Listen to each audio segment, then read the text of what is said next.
প্রিয় বন্ধুরা, রসুল করিম রাউফুর রহিম সাল্লাল্লাহু আলাইহি ওয়া আলিহি ওয়াসাল্লাম ইরশাদ করেছেন, আস-সামাউ লিকওমিন ফরজ ওয়া লিকওমিন সুন্নাহ ওয়া লিকওমিন বিদআহ ওয়াল ফরজু লিল খাসসাহ ওয়াস সুন্নাতু লিল মুহিব্বিন ওয়াল বিদআতু লিল গাফিলিন।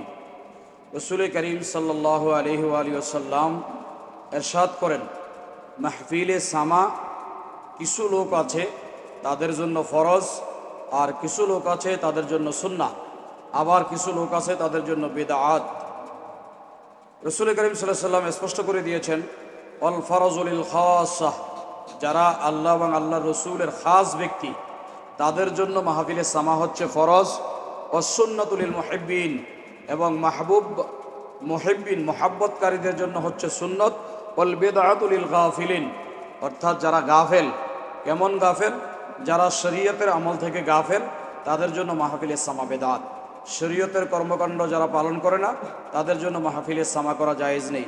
সেই কারণেই রাসূল করিম সাল্লাল্লাহু আলাইহি ওয়াসাল্লাম মাহফিলে সামা ঘোষণা দিয়েছেন, কারো কারোর জন্য ফরজ, কারো কারোর জন্য সুন্নাহ এবং কারো কারোর জন্য বেদাত। আল্লাহর প্রিয় নৈকট্যতম বান্দাদের জন্য হচ্ছে মাহফিলে সামা ফরজ।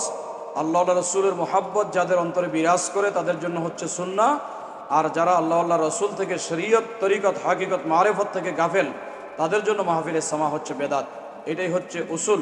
আল্লাহ সুবহানাহু ওয়া তাআলা আমাদেরকে আল্লাহর খাস বান্দা, নৈকট্যতম বান্দা হওয়ার তৌফিক দান করুক। রসুলের পাকের মোহাব্বত অন্তরে দাবিত করুক। আহলে বাইত এবং খোলাফায়ে রাশিদের মোহাব্বত, আউলিয়া কেরামের মোহাব্বত আমাদের চলার পথ হিসেবে কবুল করুক।